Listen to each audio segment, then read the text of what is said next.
memperdulikan keadaan ibunya yang miskin, yang setiap hari membanting tulang mencari sesuap nasi. Suatu hari, seperti biasa, gadis itu mengurung diri di dalam kamarnya. Ia tak mau matahari merusak kulitnya. Ia enggan debu-debu mengotori wajahnya.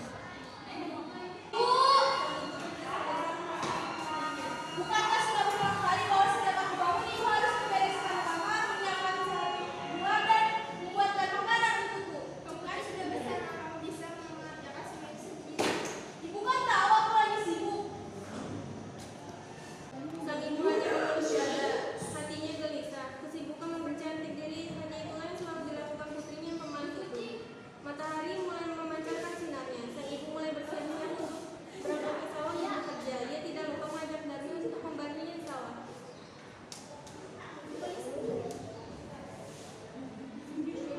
Darmi, ayo bantu ibu kerja di sawah. Tidak, Bu, kalau buku dan kulitku kotor bagaimana?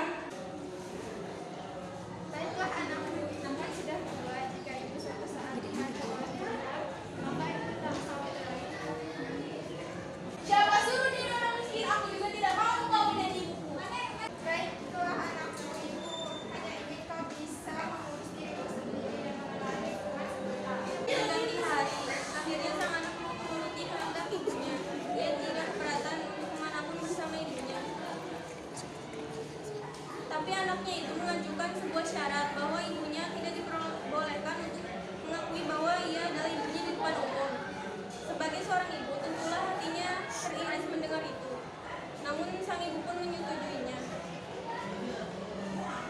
Hingga pada suatu hari, anak gadis itu diajak ibunya turun ke desa untuk berbelanja di pasar yang letaknya jauh dari tempat tinggal mereka.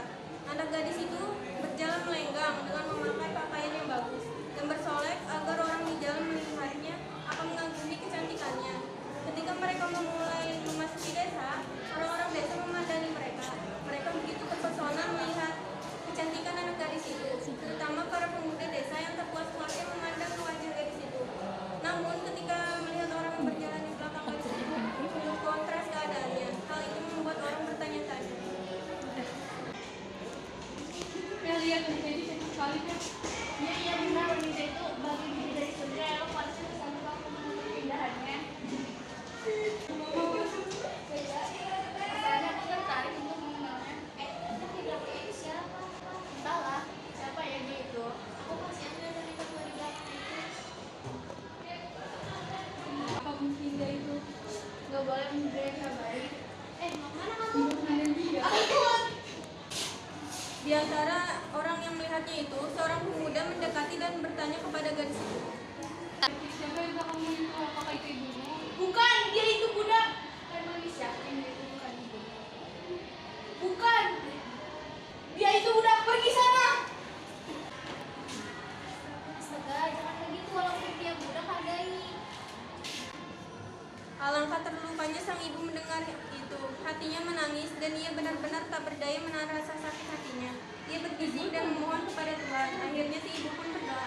Tuhan, hamba tak kuat menahan ingaran ini. Anak kandung hamba sebegitu teganya dengan pandai hamba sedemikian upaya. Tuhan, hukumlah anak durhaka ini, hukumlah dia. Oh, ibu, ampunilah kedurhakaan anakmu. Ibu, ampunilah anakmu. Maafkan ibu, nak. Ibu. Anak gadis itu terus meratap dan menangis memohon ampun kepada ibunya. Akan tetapi semuanya telah terlambat. Seluruh tubuh gadis itu akhirnya berubah menjadi batu. Sekalipun menjadi batu, namun orang dapat melihat bahwa kedua matanya masih menitikkan air mata, seperti sedang menangis. Oleh karena itu, batu yang berasal dari gadis itu mendapat julukan dan ibunya itu disebut batu menangis.